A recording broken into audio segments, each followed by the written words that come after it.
Go. On to some Sunday football. Here we go. We Week got another 10. Germany game here, 9:30 a.m. Back-to-back Germany game, so that's fun. But this one is the Colts, who are 4-5. Patriots have the technical home game here, and they're a 2-7 team. Indy has a 2-point favorite here. Last week, Indianapolis Colts won 27-13 over Carolina. New England lost a little bit of a nail biter there to Washington, 17-20. Couldn't quite finish the job.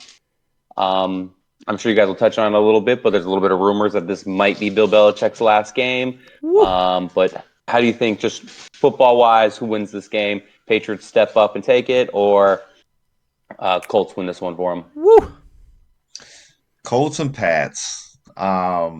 Eddie, can you cue up an earlier show, a little clip from our bowl predictions earlier this season? Got you, baby. Ready to go when you are. Run it. Right, play that Yeah, thing. love the kid 110%. My bold take for this is Belichick's last year. This is the swan song. Now, I don't think he'd ever come out and say, this is my last year. On wax. On Kind of, wax. kind of felt it coming, and I'm sure it's not like this crazy pull it out of your butt thing. Obviously, with Brady gone and stuff like that, but it felt like the writing was on the walls.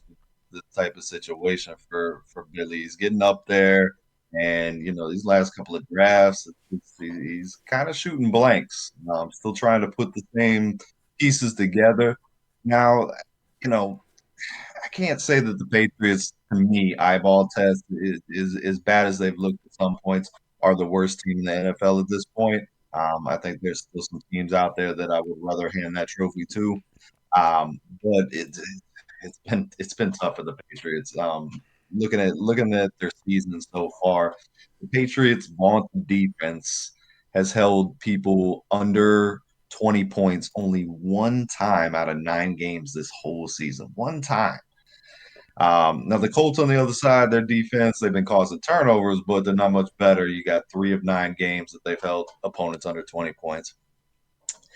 I don't know. It might be something in the water, but I think the Patriots get this one. But I definitely like the over in this one. I think both teams are allowing a lot of points.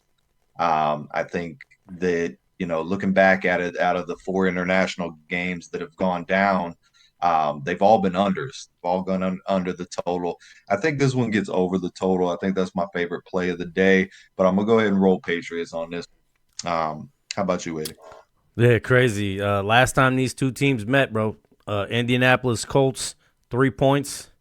New England Patriots, 26 points, November 6th, 2022. Um, yeah, I mean, Last year. yeah, I mean, I feel like, definitely the New England Patriots have definitely been a different team. And, for about 2 seasons now, you've been hearing, sports announcers, players who have played underneath the regime, and just players from around the league saying that they feel as though Belichick has lost touch with a lot of the newer players coming into the league. And, they say that this is a young man's sport.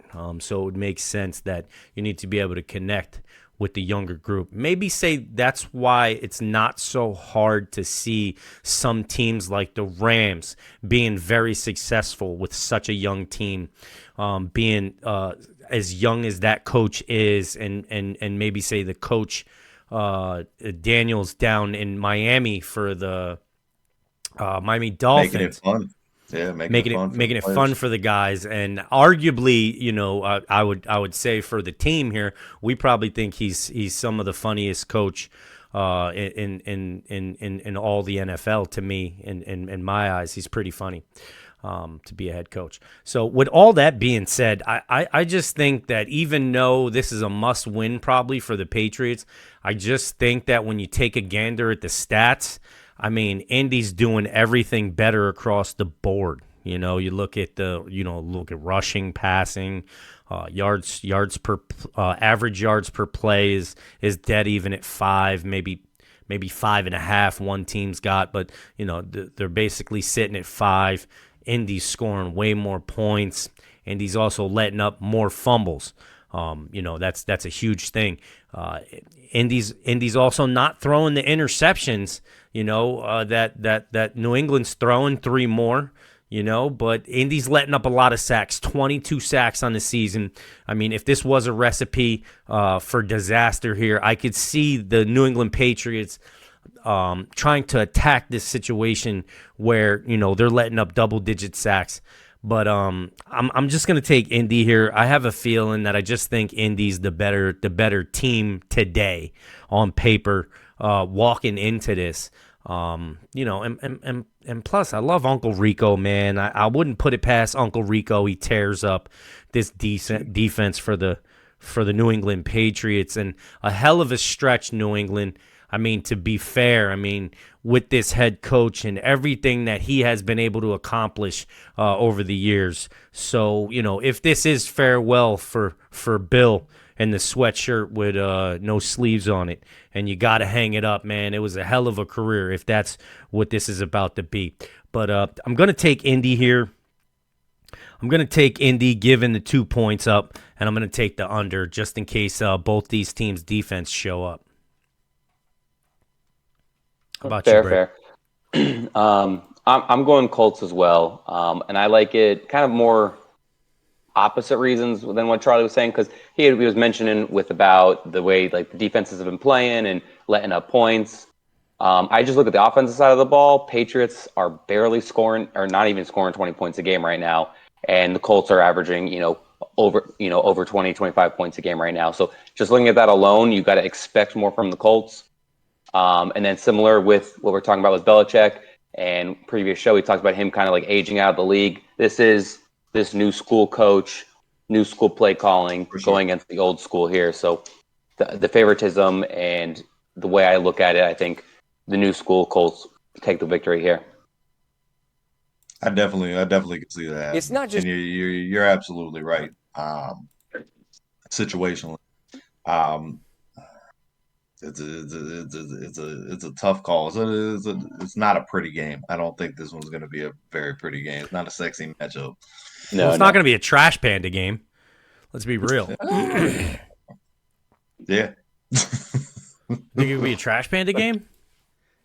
I don't know. See. The Colts, on paper, and you look at what they've accomplished so far this year, you're right. They are the better team, and the more forward-thinking team and stuff like that. But they've given up 30 points, over 30 points to a Saints team that hadn't been able to do that against anybody else in the league. They've given up some really big scores, but then they held the Ravens to 19 points earlier in the year and got a win. They've kind of been a Jekyll and Hyde all across this year, and obviously they've come out on the winning end quite a few more times than the Patriots so far, but they haven't been a team that I can trust to do a certain thing. The running game's been nice. Moss and Taylor coming back, definitely been nice. And Minshew, like you mentioned, he hasn't been turning the ball over. So those are good things. And then you look at the other side with Mac Jones, and we all know that, not a lot of weapons there. But Ramondre Stevenson has put together a string of 2 or 3 games to where he's been back to being a monster too, which could play a factor against this Colts team as well. So that's true. I don't like putting my eggs on either one of the baskets. I'm just kind of taking a chance with the Pats at the end of the day. I feel like I'd be doing the same thing if I took the Colts though too. Feel a little bit better about it, I guess, but I don't like this one. Yeah. But in that same breath, you mentioned the Saints scoring 30-plus points on the Colts. You can't forget that just 3 weeks prior to that, the Saints did the same thing to the Patriots and held the Patriots to 0 points. So absolutely. I think that falls back more where the offense, at least with the Colts in the way they can move the ball, should be putting up points regardless of who they're playing. And you just can't quite trust the Patriots for that. But football's football. Any given Sunday, we'll see what happens. That's true. Yeah. Gardner Minshew's completing 63.6. Mac Jones 64.8. Mac Jones 10 touchdowns, 9 interceptions. Uncle Rico 8 touchdowns, 5 interceptions. Definitely keep it down a little bit more. Definitely not as much yards because Jones has 300 more yards and he has a couple more touchdowns. But when you're putting up that Couple more many games. Yeah, a couple more. When you're putting up that many interceptions, though, I mean, so you're basically 1-for-1 Jones, and you're not that for Minshew, so that's a good thing. Plus, with that run game, have that play action be successful for you guys, and have that offensive line block. But again, they've been chipped up for the past couple seasons now, and they just haven't quite been the offensive line that we've seen them be when we wanted them and expected them to make that playoff push that never ended up coming, and. Yeah, I mean, it's just two teams that are sad right now. Both teams, I say the Colts have more talent than the Patriots, but there's talent on both sides of the ball, on both teams here to take a gander at for sure, definitely. But, yeah, I mean, it's one of them games here. All right, next game. Let's get into these 1 o'clock ones. You got the Houston Texans, 4-4, coming off a shootout victory over Tampa Bay, going into Cincinnati Bengals, who are 5-3. And Cincinnati just won a nice, tough matchup there against the Bills, 24-18. Cincinnati is a full 7-point favorite here at home. You think this rides that way? You think Houston can continue this high-powered offense they've shown a little bit, or is Cincinnati just a little bit too much? I feel like the line at 7 is pretty accurate. It's hard to go against the Bengals. They're on a hot streak right now. Joe Burrow looks back to being Joe Burrow, and the Bengals defense is quietly allowing only 16 points per game over the last 3 games, while scoring 24 points a game. The QB matchup is delicious though, because you got the young stud in CJ Stroud and still young Joe Burrow, but the veteran in this particular matchup. I think this is going to be a fun game. I think it probably gets closer to the over. I think it's 47.5. I think it's right around there. I think both teams get into the 20s, but I can see the Bengals winning by 7. I don't love that, but I think it's about right. But I'm definitely going Bengals. How about you, Wade? Yeah, I mean, it's tough not to go Bengals, but when you've been watching the play, CJ Stroud and what this young man has been able to do on a team that you've seen a season ago with Davis Mills, and basically same roster for the most part. I mean, obviously you got the youngster out of Bama, the crazy monster coming off the edge. And, this never been done before in history, to have 2 top 5 picks in the same draft on the same squad. So congratulations to the Texans, man. They hit and they did it right. CJ Stroud's looking really good. So is that defensive end. His name is escaping me right now, from Bama. Will Anderson.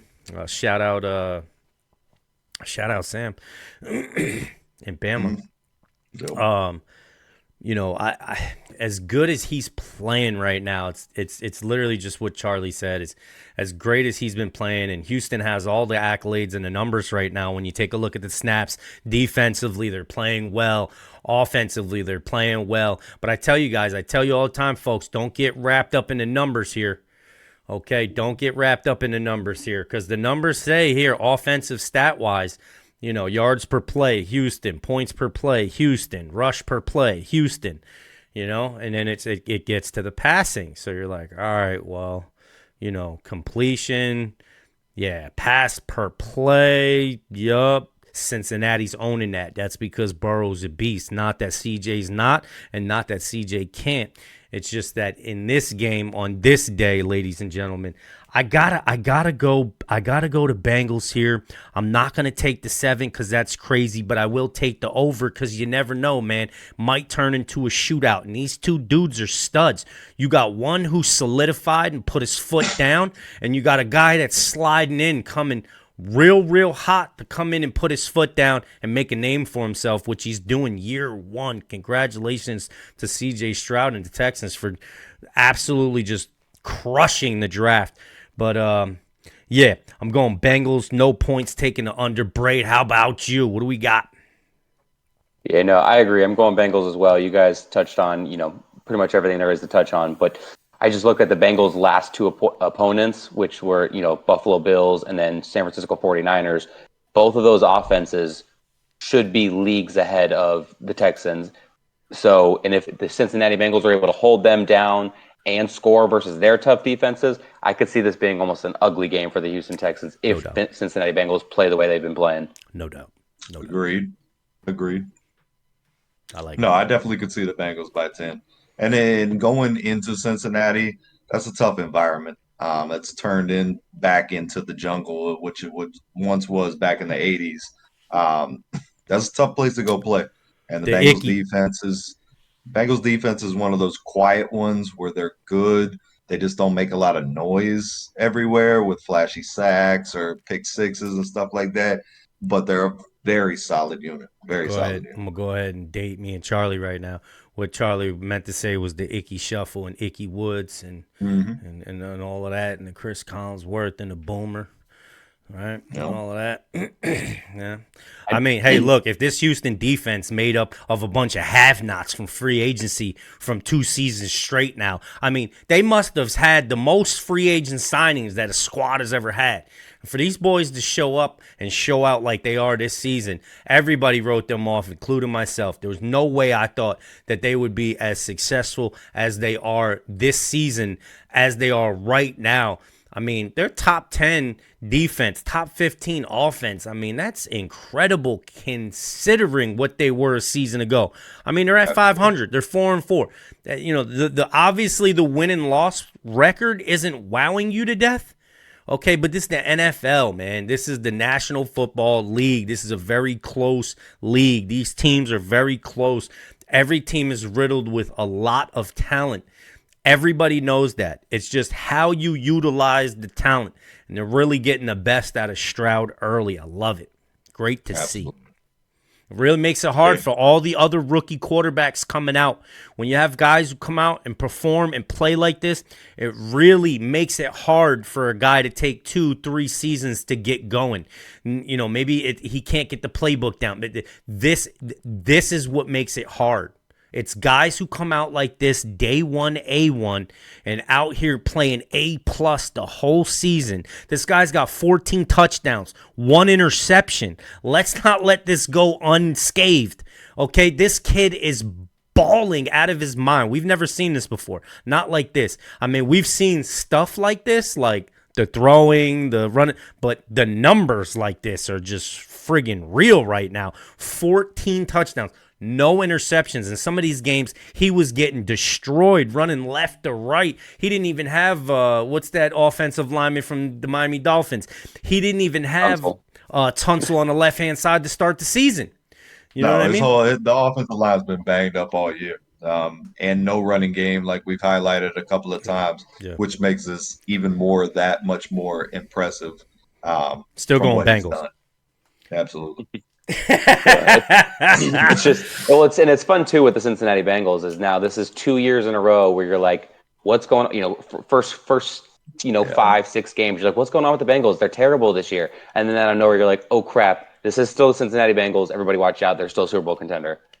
Yep. Yeah, it's like, you know, it takes them like 1-2 games to get some momentum going, and then you're like, oh crap, how are we going to slow this down? Yeah, because this is what happens, Brady. Let me explain it to you, National Geographic. No. We don't need you doing another rant. We're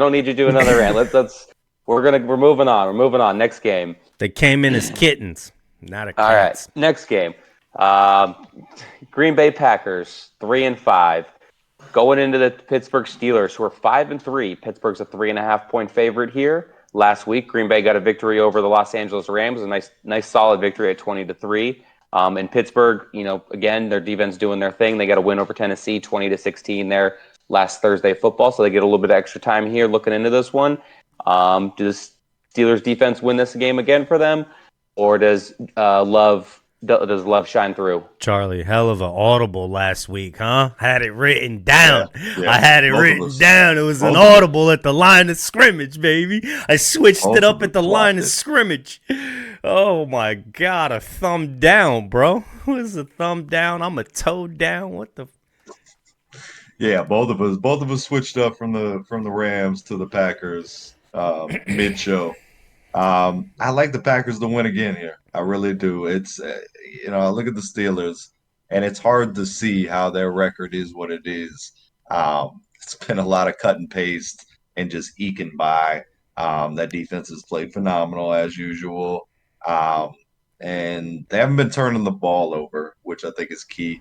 But these two teams kind of are mirror images to me when I think about it, because the Packers defense has helped them win a couple of games as well. And although they're older and a little bit more banged up this season, they still got a lot of studs over there in Green Bay.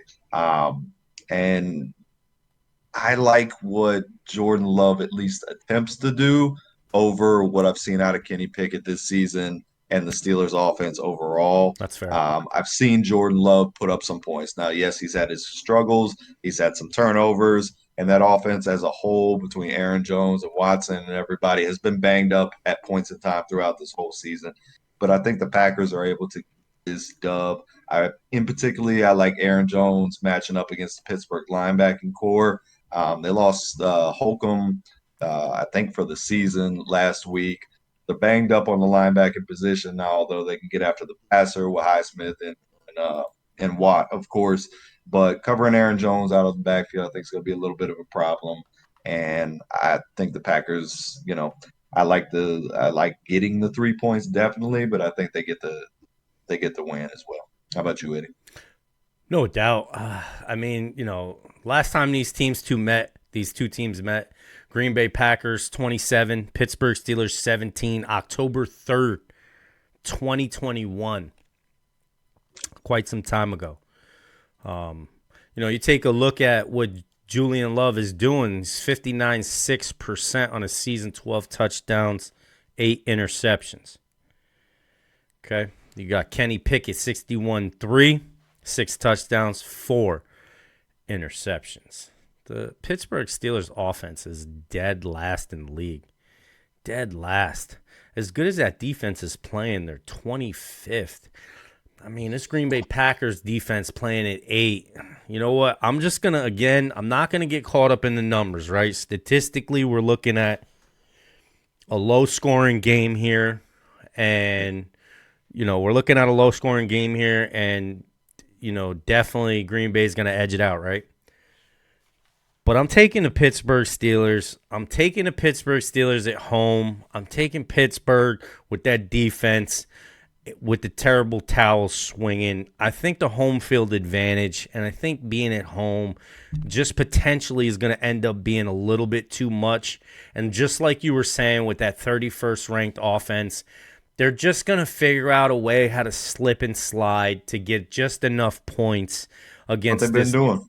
Exactly, against this 8th ranked defense. They're 5-3. Green Bay's 3-5, and I think it's because Green Bay is not good at the little things. And I think that Pittsburgh will be able to defensively attack those areas offensively where they're not. I mean, because it's a 25th ranked defense going up against a 28th ranked offense for Green Bay. Pittsburgh's got the 20. Bay has been much better. So they haven't really been too much better offensively, and I just like the coaching staff at home here for the curtain. I think they're going to take care of business. I think it'll be low scoring. I think I take the Steelers with the points, and you got to go under. How could you not? How about you, Brave? Listening to Charlie almost convinced me. He had a great read there with the Packers and the way that they can move the ball and their kind of path to success for this one. But at the end of the day, when all else fails, I'm going to look at the coaching matchup, and 99 times out of 100, I want Mike Tomlin over Matt LaFleur on my team. Absolutely. So this dude finds a way to have a good football team despite what's given to him, despite the drama that's involved. Despite everything, Mike Tomlin gets winning football teams out of his guys. So I'm going to go with Pittsburgh Steelers here with the win. I don't even know if I want to touch any of the points, the over under, and any of that. I just give me Mike Tomlin coaching a victory, because that's pretty much all. That's what that man does right now. But speaking of in-house drama, just real quick, how you guys feel with this George Pickens situation? You think it's more smoke than it is fire, or you think there's some fire there? I don't see how, personally, there could be fire coming from George Pickens, because the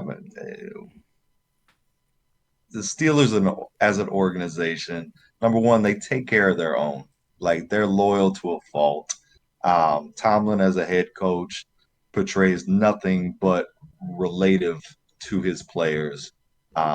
Everybody that retires, whether it's a Ryan Clark or a Harrison or whatever, all those guys come back. All those guys speak very highly of him.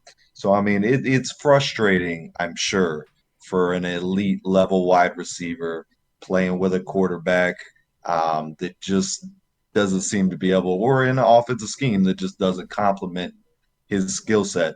Go ask Garrett Williams. Go ask DeAndre Hopkins in Houston. There's Go he's ask not the Kayvon first guy. Thibodeau. Go ask Kayvon He- Thibodeau. He's not the first diva wide receiver to, feel like he feels. And he's a young kid. So, I mean, I think this will get smoothed over. How about you, Ed? Yeah, I mean, just to reiterate and let all the viewers and the folks at home know that what your question is, Brady. Are you referring to a text message or a tweet that he had Yeah, made? he started off by doing he kind of backpedaled a little bit, but he started off by basically deleting everything off of all social medias and then only posted "Let me free." Yeah, yeah. So basically, he's trying to say that he wants out of Pittsburgh in so many or so less words. But to answer your question, I just think it's more smoke than fire. I think a lot of the time, place yourself back in that environment, Brady, when you do a lot of things off emotion. And he's a competitor. He came from Georgia. We all know that collegiate school at that collegiate level, they were winners. He's won a majority of his life. It's very hard now to take the paycheck and lose doing what you love when you've always won. And you go back, watch that Georgia championship game. He shouldn't even have been in that game. And he catches a huge bomb and then is out the rest of the game because he shouldn't even have did that.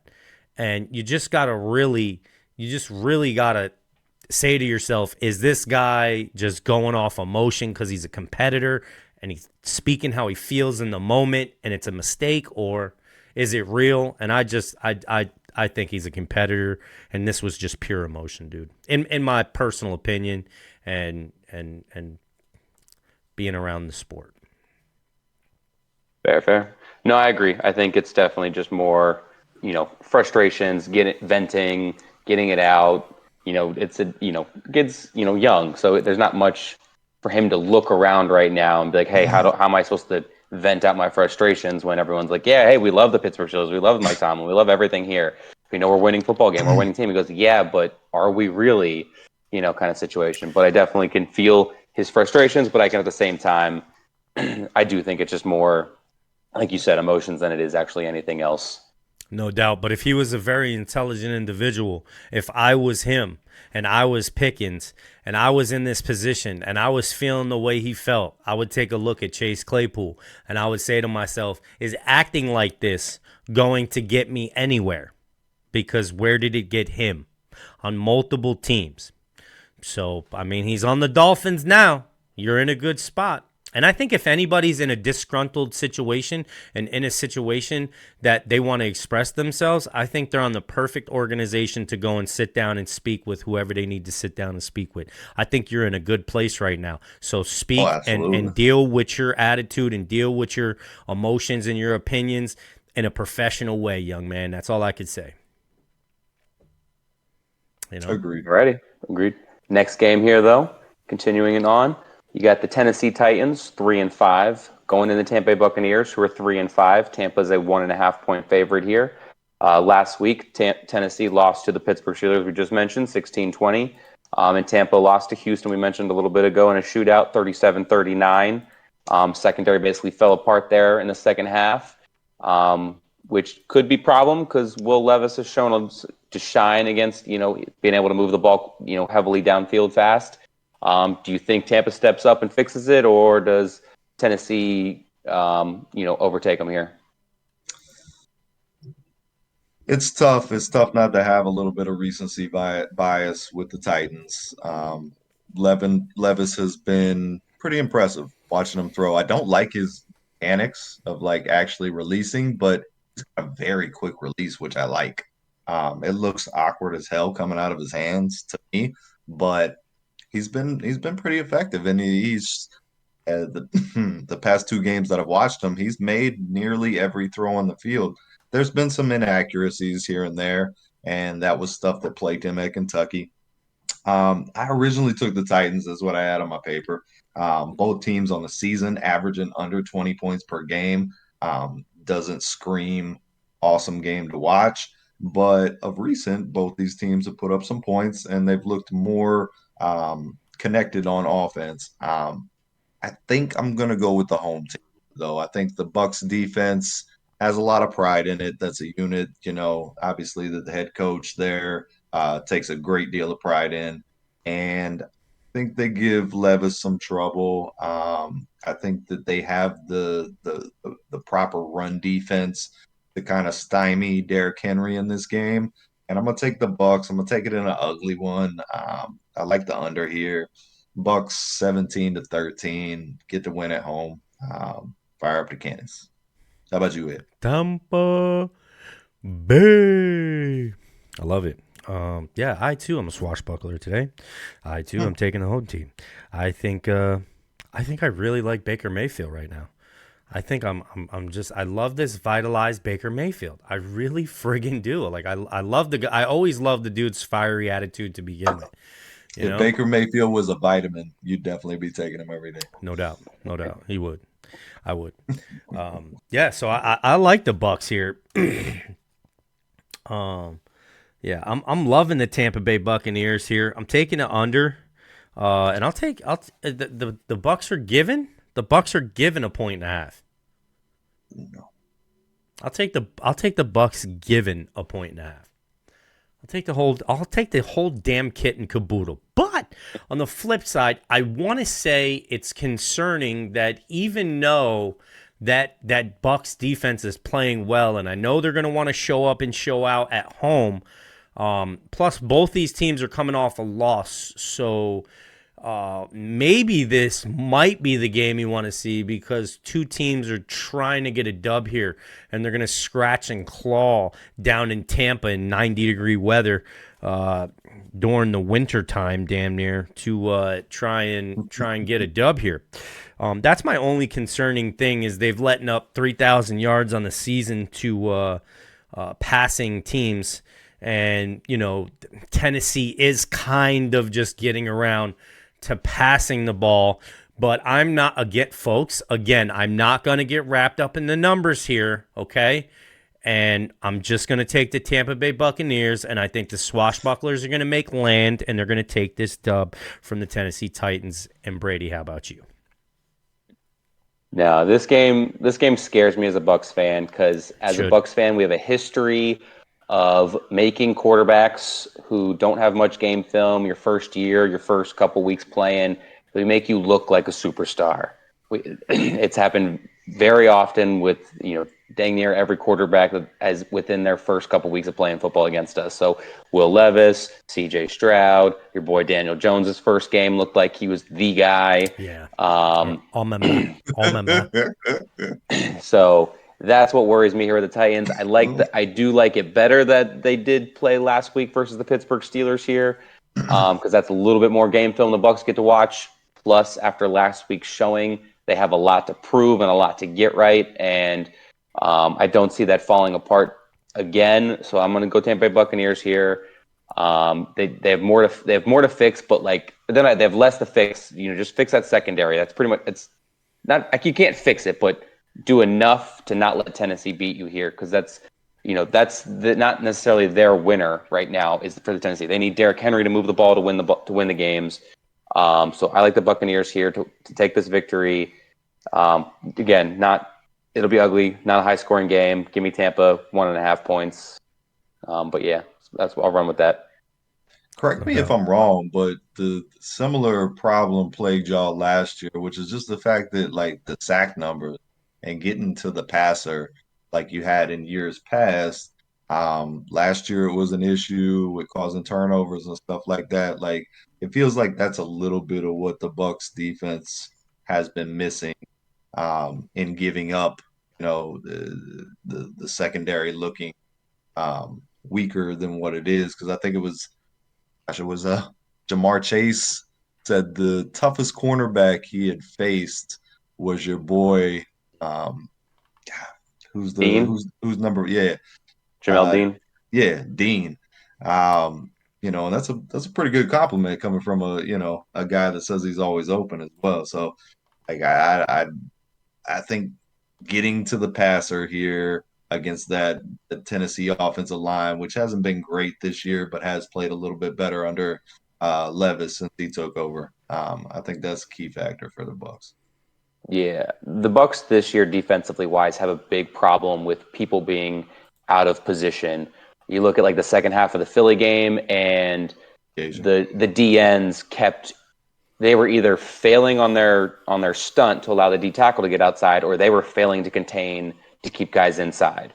You look at last week, I think Ryan Neal got hurt or he got taken from the game, whatever it was. The new safety comes in, D Delaney, and he was just constantly out of position. He wasn't helping Carlton Davis. Carlton Davis got absolutely burnt toast 3 times in a row for touchdowns. So stuff like that, they need to fix just the guys being in the right position at the right time. Similar thing with the Detroit Lions. The linebackers fell a little short in the pass coverage, and then that led to the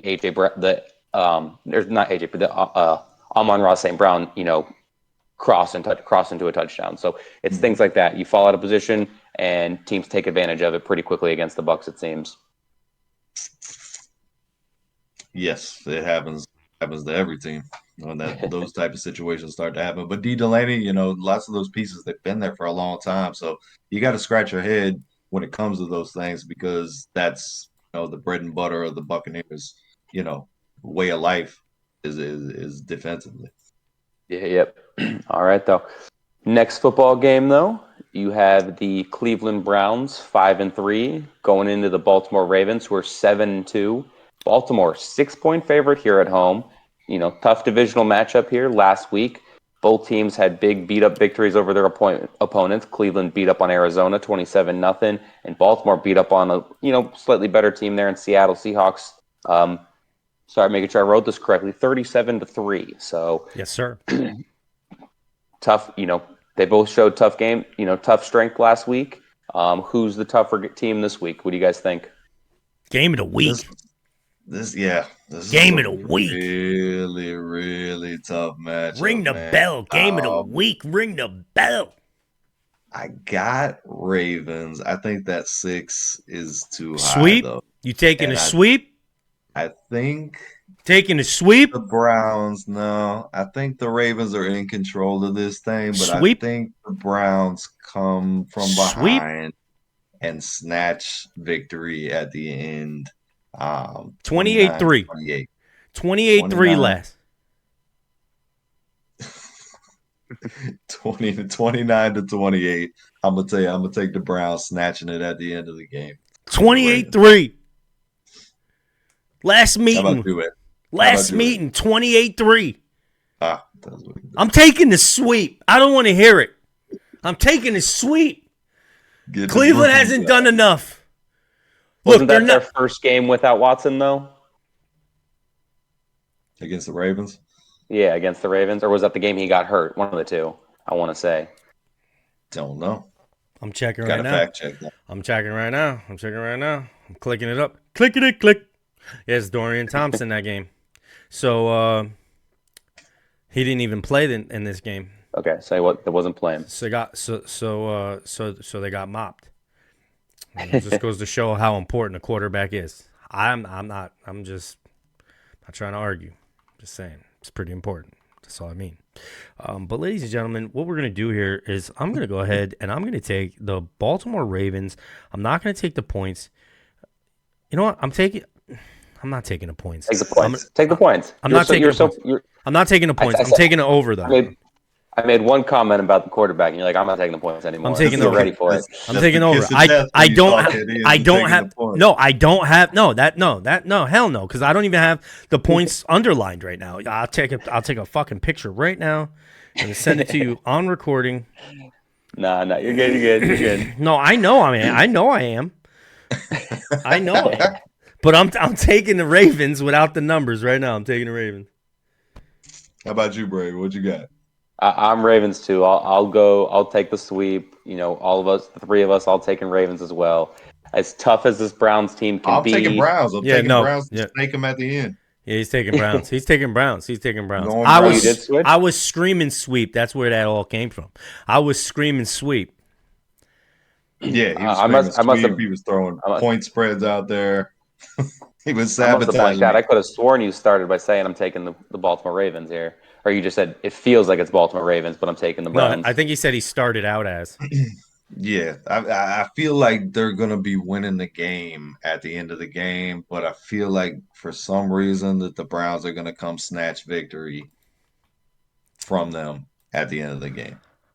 Okay. Last drive of the game type of deal. Well, don't. Well, But if I that, really like this Baltimore Ravens team right, on but every level. well, the only way you came up with this idea of the Browns snatching it right at the end was you refused to look at the numbers once. Because if you look at the numbers once, the only thing Cleveland can do is throw the ball. But Baltimore's defense says, no, you're not. Just as stingy on defense on the Cleveland side. Plus, it's a divisional game, so I think 6 points between these two teams is way too much. So do I. Also, again, that's one score game. Now the Ravens are really tough at home, so by all means, I think the Ravens are the better team in this matchup. But sometimes the better teams end up losing games. That's true. Any given I Sunday. just feel like the Browns can pull this one out, and I just got a feeling that they're going to snatch it from them at the end.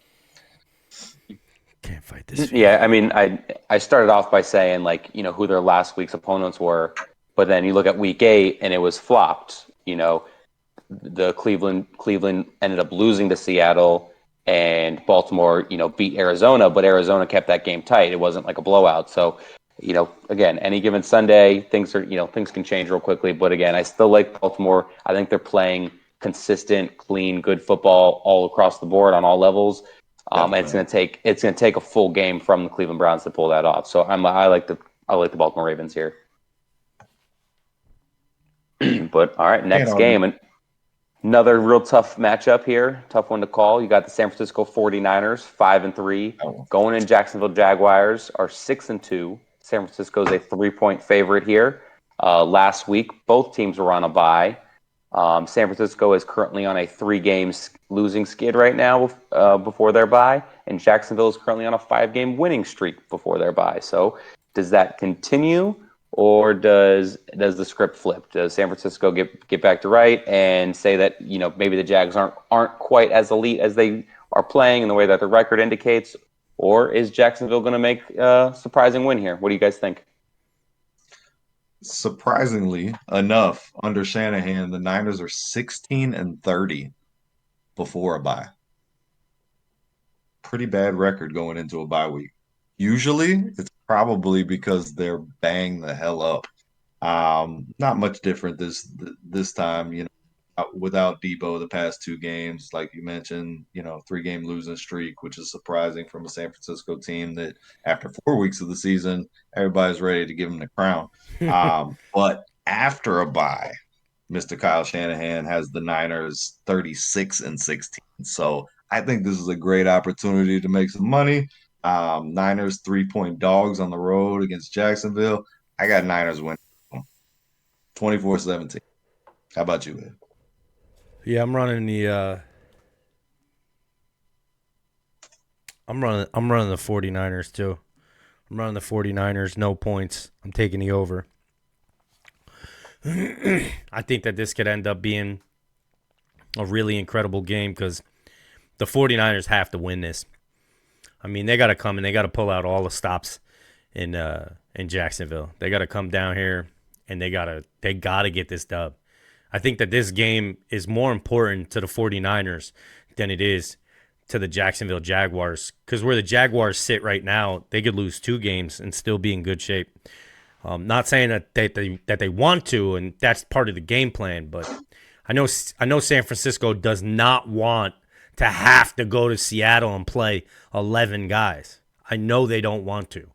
I know they want to be able to keep home field advantage. And the only way they can do that is by winning the division. And Seattle's really just starting to gain traction and get it together. And I think that potentially San Francisco needs to win this game more than Jacksonville needs to win this game. So injured or not, I think 49ers got to come out and get this dub. How about you, Braid? To touch on it, I think that the script flips. I think it flips. I think now it's 49ers and Jacksonville loses, to answer your question, brother. Gotcha. So you could see the Jacksonville Jaguars going on a little bit of a losing streak, and the 49ers get back to their winning ways. I think so, yeah. I think potentially, yeah, especially with the acquisition of Chase Young that we didn't even touch on. I think Chase Young coming in there, breathing some familiarity together, which it was really odd because I had read this article that talked about this said situation, the two joining each other once again, Chase Young, Nick Bosa, on this defense. Apparently, all the years they spent together in college, did you know they only played 11 games together? Injuries. Only 11. Yes, they were injured. Yeah, and everybody was saying that that Young just did not tap into his potential yet. But you could argue right now, the two of them at the position they're at now, they're both in their prime. Wouldn't you guys say? Yeah, could be. I mean, we haven't seen much of Chase Young, as much as dominant Chase Young as we'd like since his rookie season. So yeah. It's hard to say he's in his prime when he's not giving me the same numbers he was when he first entered the league. Agreed. I'd like to see him get healthy and get his attack back, and then I can easily make that argument once I see it, and I think it's easy to see. He just isn't doing it yet. Right. Agreed. But I do as well like the San Francisco 49ers here to win this game. As much as I like the Jacksonville Jaguars and what they're doing, over there, I think there's a little bit levels to the game of football. Just eye test, and San Francisco's there at that level, and Jaguars are just trying to reach it there. And I understand 49ers have had their little, I touched on it, their little skid there before the bye, but they're getting a little bit of healthy. Brock Purdy's off concussion protocol, I believe. Obviously, he needs his two big weapons to be healthy to get a full game, strong game out of him. The way it seemed, but worst case scenario, maybe Shanahan took that that bye week extra to get some extra plays in there for him to be able to easily move the ball to other guys as well. So we'll see here. I like Kyle Shanahan as a coach as well. Similar as I touched on earlier, coaching matchup. Give me Kyle Shanahan over Peterson as well. One of those young coaches doing it different. Plus, you get an extra rested C-Mac, who has just been incredible so far this year. So that's a scary proposition. Absolutely. As well. Guys that just is built true. Different. I did win my fantasy game against the league leader in one of my leagues because C-Mac was on the bench. I appreciate it. Always nice to find those matchups. That's the only free win you're getting. Alrighty, though. Continuing on, the last 1 o'clock game here. You got the New Orleans Saints, who are 5-4, going into the Minnesota Vikings, who are 5-4. New Orleans is a 2.5-point favorite here in Minnesota. No. Last week, New Orleans got a win over Chicago, 24-17, and Minnesota outlasted Atlanta to win 31-28. How do you think this one works out? You think Josh Dobbs gets another big game, or New Orleans defense is going to be a little bit too tough, a little outmatched for him? Yeah, Dobbs still turned the ball over twice and was rung up for a safety during that game as well. So he did have his problems, but Atlanta likes to play it close. They got burnt. Saints, I trust them more than I do the Falcons. I think the Saints get this one. I think the Vikings are going to be game. I thought they were going to be game last week. That was one that I was on upset alert. I definitely liked them with the points. And Josh Dobbs shows why, he's coveted property. He can come in, he can operate things, he can make plays with his legs. I just think the Saints are, obviously they're way more healthier than the Vikings at this point. Defense much better than the Vikings at this point, and I don't see too many reasons that would stop them other than the Saints do tend to shoot themselves in the foot, whether it's in the red zone, just not keeping the train going and putting people away when they should put people away. I was watching that game between them and the Bears last week. They had multiple opportunities just to kick a field goal and make it a 10-point game late in the game with under six minutes left, and they missed two field goals. Hmm. Now the Bears were ultimately unable to do anything with that, but good teams are going to make you pay on situations like that. And they've had a few of those so far this year, but I think the Saints handle business against the Vikings. How about you, Ed? Yeah, I'm going to go ahead and I'm going to take the Saints as well. Love that defense. Love that run game. Alvin Kamara, just wanted to point out, he only played a handful of games here, 95 touches, 346 yards. I'd like to point out that Alexander Madison has played every game this season, 122 touches for 434 yards, 0 touchdowns. So that's interesting, something to take note of. How one-dimensional that team really is. And, I just think that a defense as savvy as the Nall and Saints is just gonna go ahead and they're gonna come. They play in a dome as well. They're used to the noise. That home field advantage isn't gonna be what it would be if this was a different team. They play on turf. These guys know what's going on. They know what they're walking into. They're ready for war. This defense ain't playing. I think I'm taking the Saints here, no problem. And I'm gonna take them giving up the points as well. I'll take the under on it. Defense is strong. I too like dropping the 2.5. Also, for the record. How about you, Yeah, Brett? no, What do you got, babe? I like what you guys are saying. This one's really tough for me to call because It is. you look at the Saints. You guys quickly touched on it. That defense versus this Minnesota Vikings offense is a good matchup for New Orleans Saints, and they could piggyback off that for the victory. But when you look at the Minnesota Vikings, their defense may not be top notch. But when you look at struggling offenses like what New Orleans Saints is, they do very well.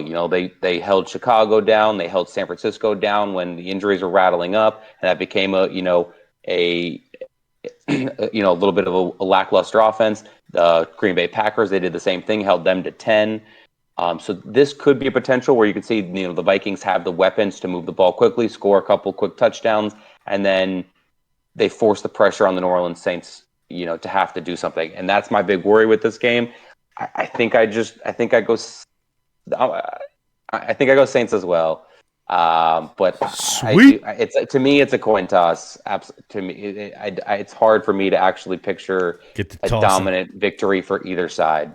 The Vikings definitely have a puncher's chance. I agree 110% with you that they can win this game for all those reasons that you mentioned and some that I did as well. Definitely. Yeah, they're not the better team at this point, especially minus Cousins. But minus Cousins, minus Jefferson. Yeah, it doesn't seem to matter sometimes with the Saints though, because they're another team that hasn't shown the consistency that I think that you would want to see out of a team, that's leading the division. Fair enough. All right, continuing on though, getting into the 4:00 games. Our first one, Atlanta Falcons 4-5, going into the Arizona Cardinals 1-8. Atlanta's only a 1.5 point favorite here in Arizona. Last week, Atlanta, we just touched on this game. They lost to Minnesota 28-31. Arizona got shut out by Cleveland, 0 points to their 27. Is there enough here in Arizona to score points over Atlanta?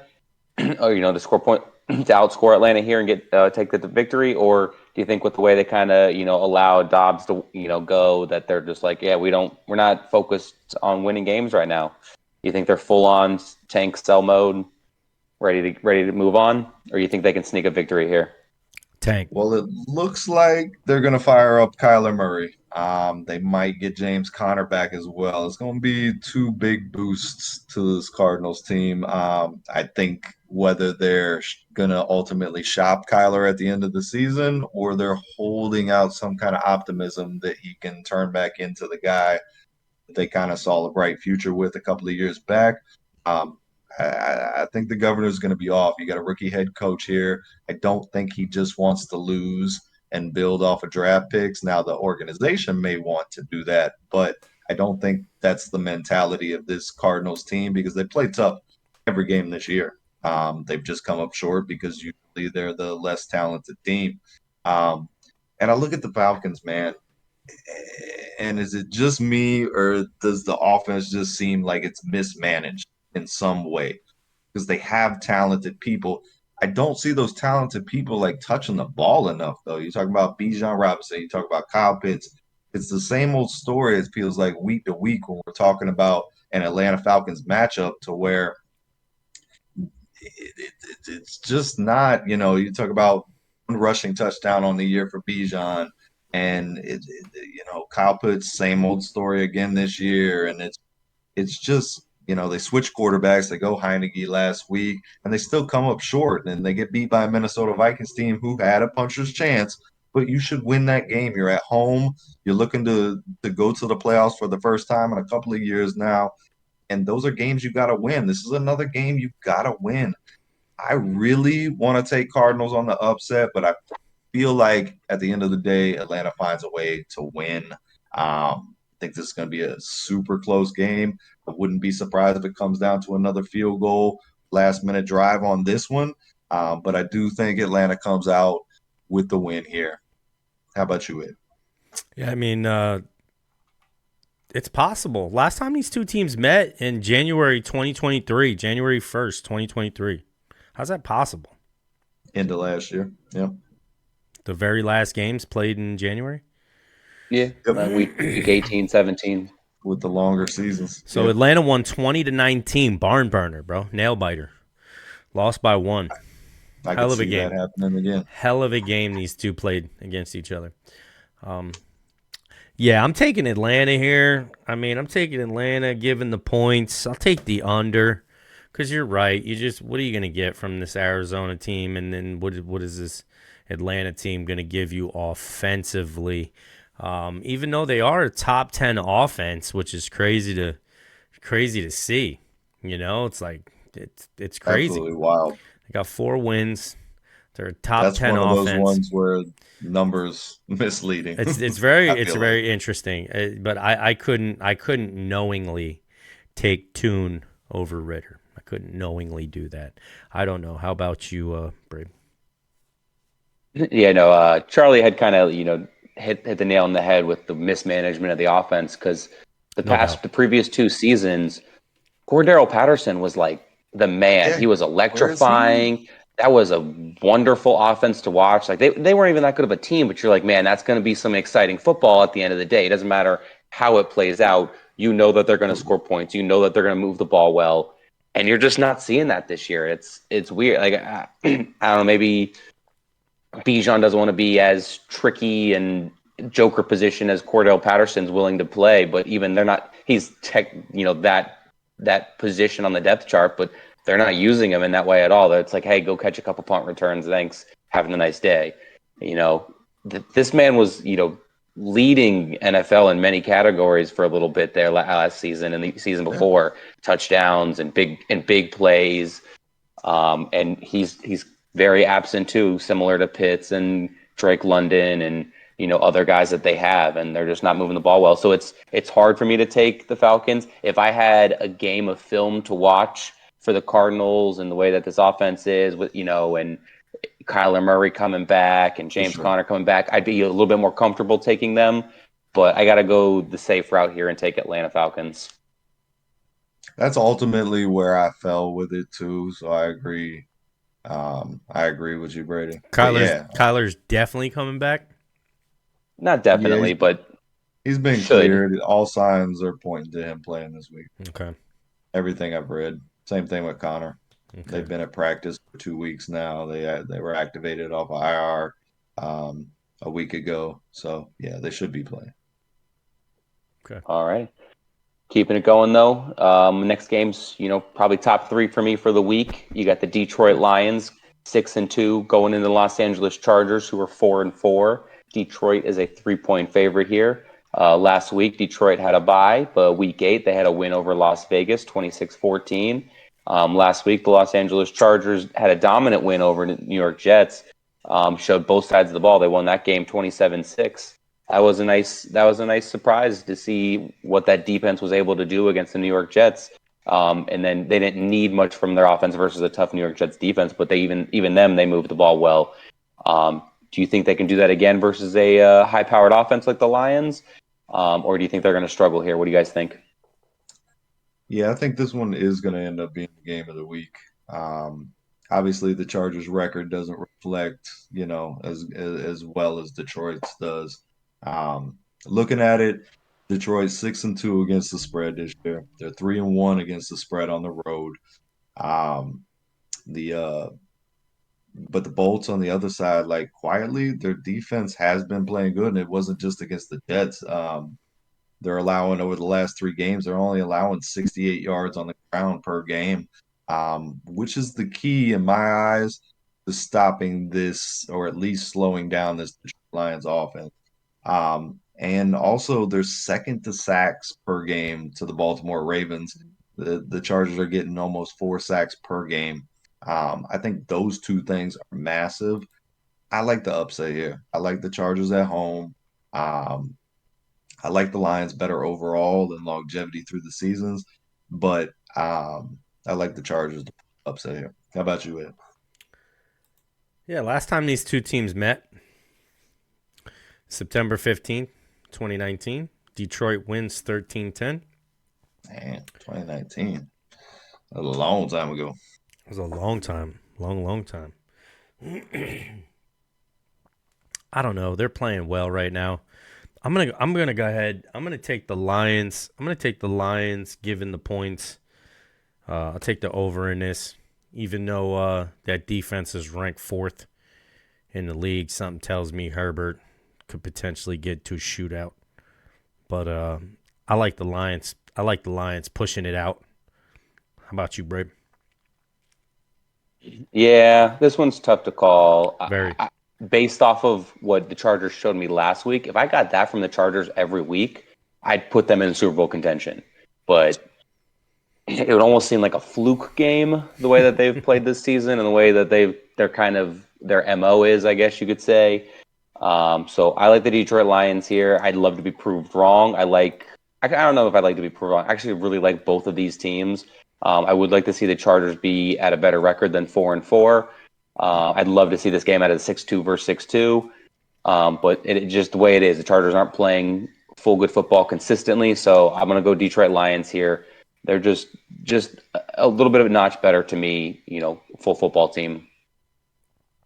Chargers and Lions are, if you look at them top to bottom, they're eerily similar teams. Obviously, we like the coaching staff on Detroit, a lot better than the coaching staff on the Chargers. But the way they go about business, especially with the addition of Gibbs, very reminiscent of what they get out of Eckler on the other side of the ball. Big time receiver, with Keenan Allen and St. Brown, and a defense that shows up, is good on paper, not always the best. They get into shootouts, they put up a lot of points, both of them traditionally. So it's a really good matchup. I think it's going to be a fun one to watch. For Lots of sure. fantasy in this one. Agreed. All right. Next game though, you got the New York Giants 2-7 going into the Dallas Cowboys who are 5-3. Dallas, gigantic 16-point favorite here, probably largest of the season I think we've seen so far. Last week, Giants struggled versus Las Vegas. They lost that game 6-30.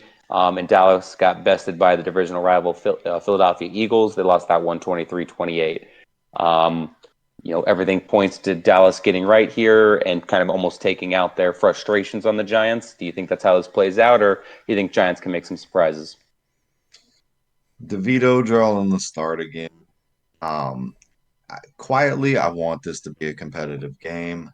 I don't really see how it can be a competitive game, though. I don't think it's a remake of our week 1 game that we got where the Cowboys just completely throttled the Giants. I think this is a little bit more quiet one, mainly because the Giants defense is playing much better ball. So I think they keep the score under wraps, but I'm pretty sure the Cowboys end up covering the 16, which is just tough to say. But offensively, the Giants have shown me absolutely nothing. here over the past couple of weeks, and I don't see them minus a pick six or a sack fumble for a touchdown or some manufacturing on special teams to score points. I just don't know how they're going to put points on the board.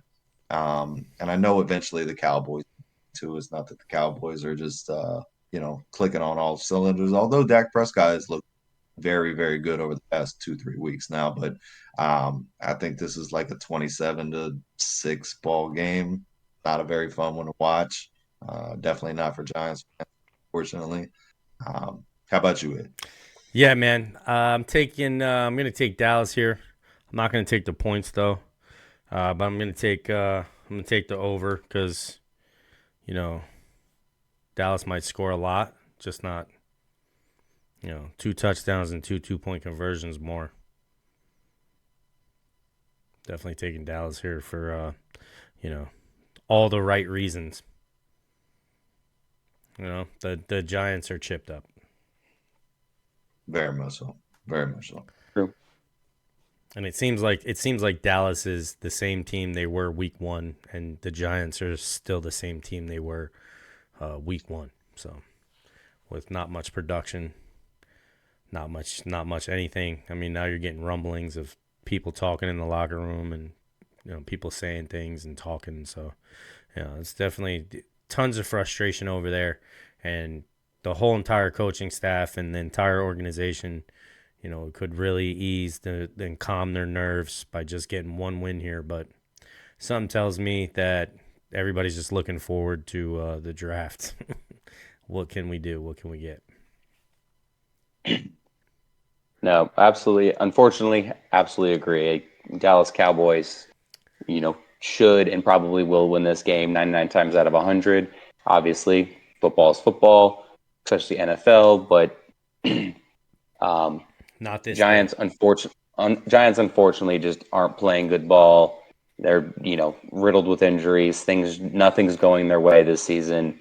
Cowboys defense, still looks top notch, arguably best defense in the league right now. And that'll be a tough showing versus this New York Giants offense. The Giants are slowly morphing into what the Jets were for a solid decade almost. It's troublesome, man. Troublesome. You're the coaching staff over there. You got to find a way to weather this storm. Realize it's probably not as bad as it feels, but that it still needs a lot of fixing, and approach it properly. If I'm the leadership over there with the Giants, and then for the players, man, you don't start playing for yourself.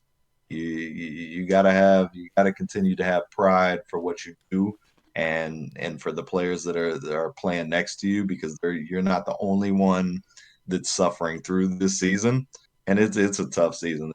Sugarcoat it. There's no way to get around it.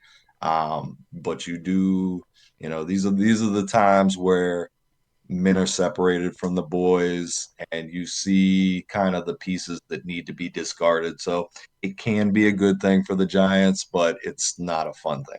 Definitely not. Alrighty, though. Let's move on, though. Our final 4 o'clock game here for Sunday.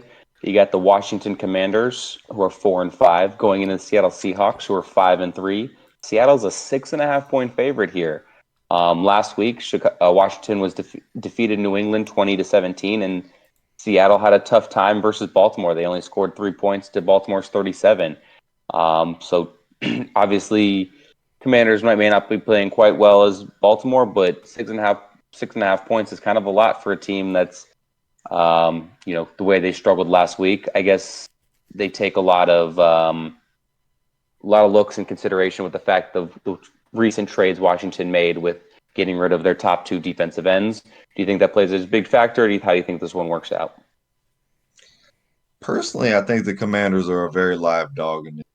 And for some reason, like a tie crossed my mind, like 29-29. I want to hear you guys talk about this one before I pick my winner. Because you guys know very well from doing the show with me every week, I'm not high on Seattle. So let me hear what you got first. I think that I think this is a must-win for Seattle. I think they're 5-3, and they're second in the division with the San Francisco 49ers that are 5-3. And they're playing a team that I'm sure they think they could beat. And I think Seattle is definitely looking at this game thinking that, hey, we can beat this team. And I think what Seattle does good is stopping the pass. You know, Witherspoon has looked incredible on the season, and that secondary has played well. And with the acquisition of Leonard Williams, I think that potentially this offensive line, letting up as many sacks as it has, you know, really not giving Sam Howell the opportunity to try and have those 9 interceptions not be that, because I'm sure a lot of that's off the back foot. You know, 9 times he's thrown off the back foot because he's just trying to make something happen, trying to get a dub out here. But with that being said, I just think with the acquisition of Leonard Williams and how good Witherspoon's playing, and I just think that it's going to be a rough showing for this offense to try and put up numbers against a Seattle defense that in the department of passing is fairly well bowed to stop the pass. So I think I got to go Seattle Seahawks here. I'm taking the points give, and I'll take the under on this. Because potentially this Washington defense is still a bunch of dogs. And just because you let 2 first-round draft picks go don't mean they don't have, you know, some more guys behind it that have been playing well throughout the years. Chase Young's been chipped up anyway. So I think this day was coming for them. I think the arguing and the fighting on the sidelines, I think, is enough. They got rid of who they need to get rid of. And now they can move forward and be a better team. But they still need an offensive line if you share up, you know, if you move some locker room issues around, you know, you still need to be able to block. So I think that that's going to be the common denominator in this game. I think that's what you want to look out for, is how good this offensive line can be up against this Seattle defense, considering that secondary is going to create all the time in the world for that up front to get back there. And what Leonard Williams wanting to show, he's still got gas in the tank, Brady. I don't know what the hell you're thinking, but I'm taking Seattle here, bud. How about you? Yeah, I was looking at this game again. It's, you know, could be a very tough call. Commanders can play this game, you know, very well. They have a tough defense, but so I looked at, you know, obviously they just got rid of their 2, you know, Montez Sweat and Chase Young, and those are the 2 main guys that you would expect to be getting after the quarterback, getting sacks, causing pressures. And I think, and that's the key for beating Seattle. You look at their losses to the 3, they lost to the Rams, they lost to, dang it, I just had it in my head. Baltimore. They lost to the Rams, they lost to Baltimore, and they lost to Cincinnati. Cincinnati. Yeah. All those games, they had 4 sacks and multiple pressures. The other games, Geno's only getting sacked once or twice, and not you know, not nearly as many pressures. So without those 2 guys, I think Geno Smith is going to look really good in this game, while Washington is still trying to figure out what they're doing defensively wise in the front. And I think this is just a bad matchup at the bad time for Washington, because I think they need to get the pressure on Geno to win this game, and it's hard for me to envision them getting enough pressure without the two big main men that they had. They still got Deron Payne, right? Yeah. That was another first-round draft pick, right? Their front 7 were all first-round top 10 picks, but you know, at the end of the day, Jamin Davis, it took a couple years ago out of Kentucky at linebacker. Yeah. Payne hasn't been happy either. I think I'm gonna saddle up with the tie. I'm gonna put the tie on. Ooh. I'm gonna go tie. Ooh. I'm gonna go tie. Ooh. Yeah. okay, all right. Wow. Getting dressed up alert. You're allowed to do it once a year. You're allowed to do it. It's a special occasion. I don't have a feel. Either way, I don't have a lean. I can see what you're talking about, you know, with the lack of pass rush and then as many passing yards as the Commanders have given up, you know, that's a viable angle. I guess I would lean Seattle. But just I'm gonna go with the tie. The Commanders have manufactured points. I think if they can get that run game going a little bit, take a little bit of the pressure off of Sam Howell.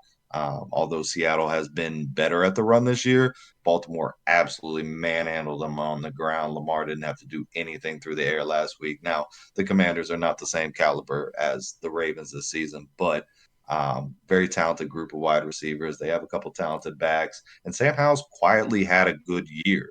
The turnovers suck, and the fact that he's been on his back, close to 50 times already this year, Crazy. very much does suck. But he's as a first year starter, if you compare him to a couple other people like Desmond Ritter and a couple other guys out there, young first, second, third year guys, he's performed very well and under a lot of pressure. He's put up a lot of yards, he's scored points for them, and he's helped them stay in the games. And their record is not that bad. They've won 4 games, were they 4-5 this year? So I mean, it's not too bad considering all the turmoil that has gone on there in Washington. So yeah, I go tie, but I think and just the to Commanders feed are a into live dog here. I really do. and just to feed into that, I mean, they're 3-2 away. So There you go. but you don't I want would definitely nobody. take the points with the Commanders here. Nobody wants. Definitely. Nobody wants to go to Seattle and play 11 men. No, tough venue every time. Agreed. Alrighty, though, we got our first tie of the week. I think, or maybe second tie of the season. I think Eddie called it once before. Yep. But it'll be interesting. I didn't get that game, but possibility. I didn't get that game, but 2 games that week tied. 2 games that same week that I called my game a tie. 2 other teams that week tie. Vegas is fucking with me. I'm convinced. Conspiracy. Speaking of Vegas, I'm calling conspiracy. Our final game of the week or of Sunday Night Football. The New York Jets, who are 4-4, going into the Las Vegas Raiders, who are 4-5. The Jets are last I checked, a 0.5 point favorite here. Last week, both these teams got beat up pretty bad. The Jets got beat up by the Chargers 6-27. Oh, and sorry, the Vegas Raiders did not get beat up. They beat up the New York Giants 30-6. I had to correct myself there. Apologies. But here we are, the second week with this new coaching change there in Las Vegas. Similar to like the second week of a rookie quarterback stepping in. Do you think now that there's some game film, you can get a little bit predictable and see what they're going to do? Or do you think Las Vegas can take this one as well under this new coaching change and everyone's happy and it's, all sunshine and rainbows? Yeah, it's going to be hard to find rainbows between 2 organizations. I like what I've seen out of Aiden O'Connell, but it's been nice seeing Jacobs be a big part of their offense. Over the past 2-3 games, they're making a concerted effort to make sure that he's handling the ball the appropriate amount of times for a former, rushing champ. But I like the Jets here. I like the Jets to bounce back because I think they're going to make life hard on not only Jacobs, but they're going to make life hard on O'Connell and wide receivers. Watching the Jets last week, I remember texting Eddie. They were down 14-0, and the Jets defense was playing like they were up 14-0. I mean, they were harassing Herbert left and right. And if the Jets offense could have got out of its own way, stop turning the ball over and just pick up a couple of first downs and put some points on the board, I think that would have been a much better game and a game that the Jets could have won. I think they do handle business against the Raiders.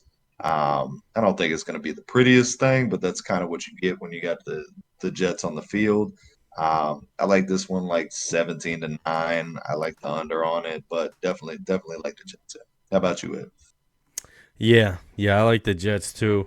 I put down I'm a dum-dum. I put down the over. I want the under. Dag nipper. I did it again. I'm out here marking stuff with permanent markers. That's why you don't give me all these tools. Taking the Jets here. Something tells me though that this was one that I really wanted to switch around because I really think potentially, this Raiders team could somehow miraculously stick their hand in the bag of nothing and pull out something. I don't know what it is about I don't know, the Antonio Pierce situation, coaching, how he's treating the players, how the players feel inside, like that. how they're being treated. All of these things are really important in life. And, just because you're a competitor and a football player doesn't mean that you're not a human being. And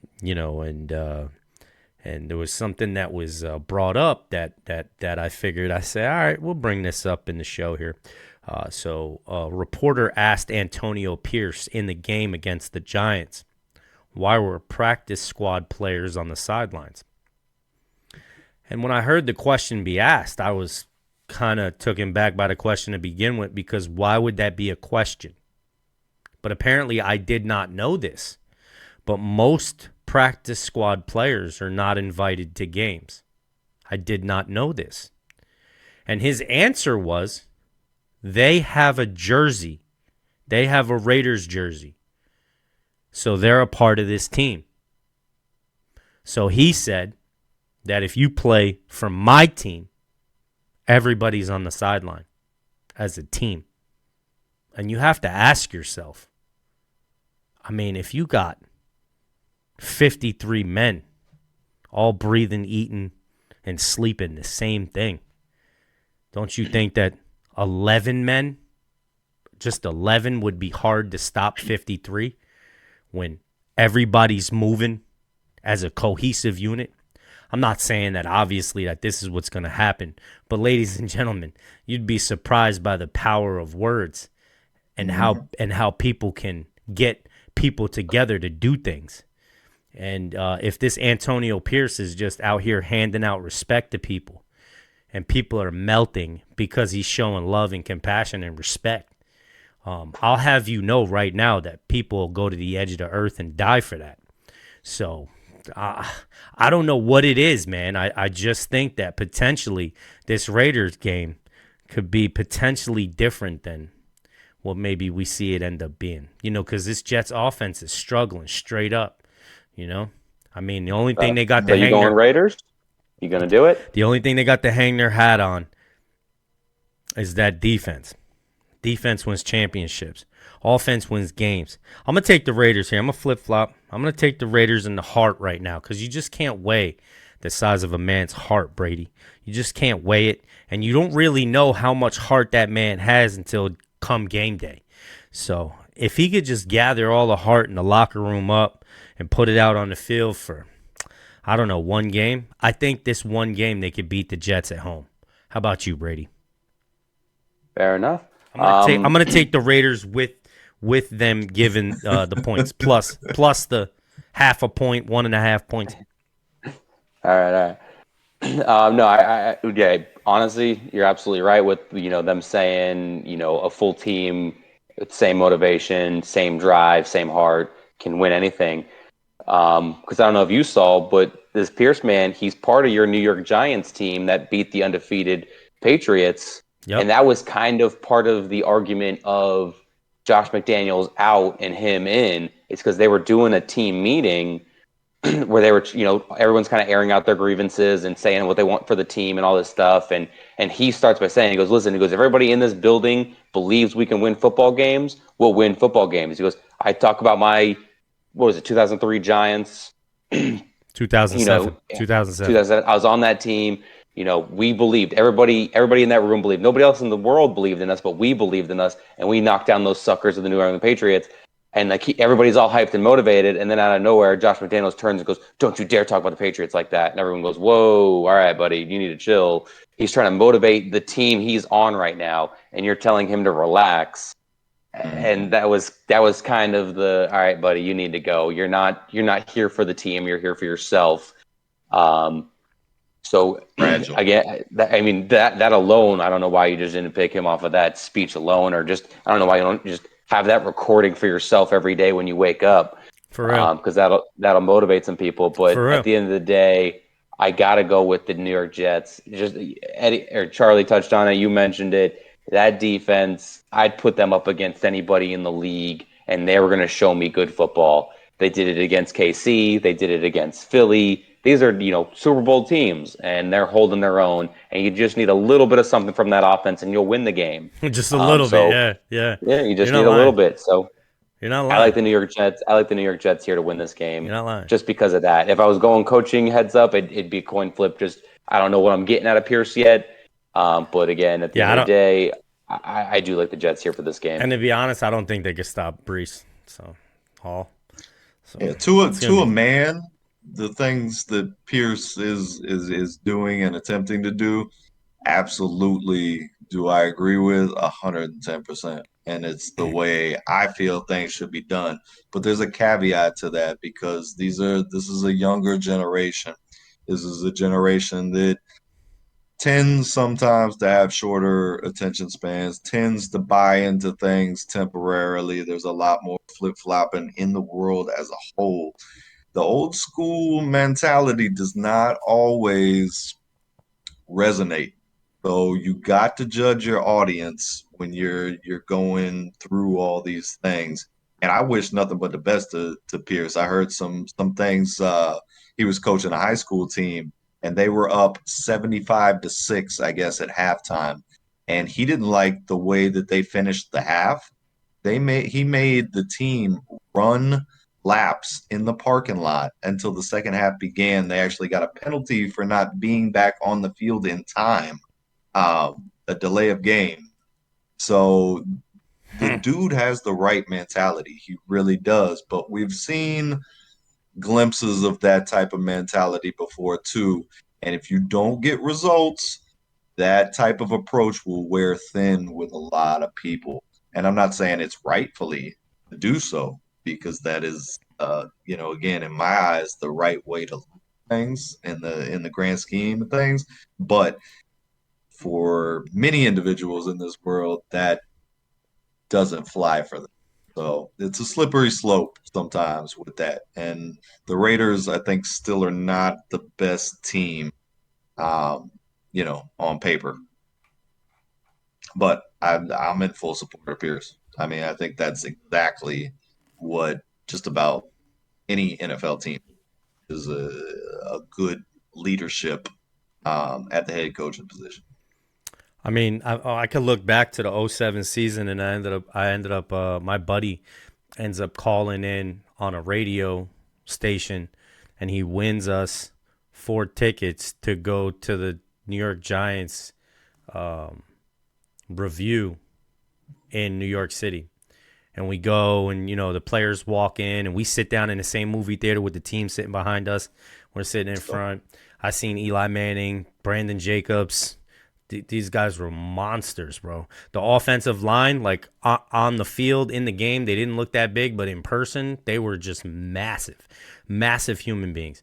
And I remember the number one thing that resonated the most with me throughout the entire video, and Giants fans are probably going to destroy me for not remembering this guy's name, but he served in the United States military, and he came in with a wheelchair.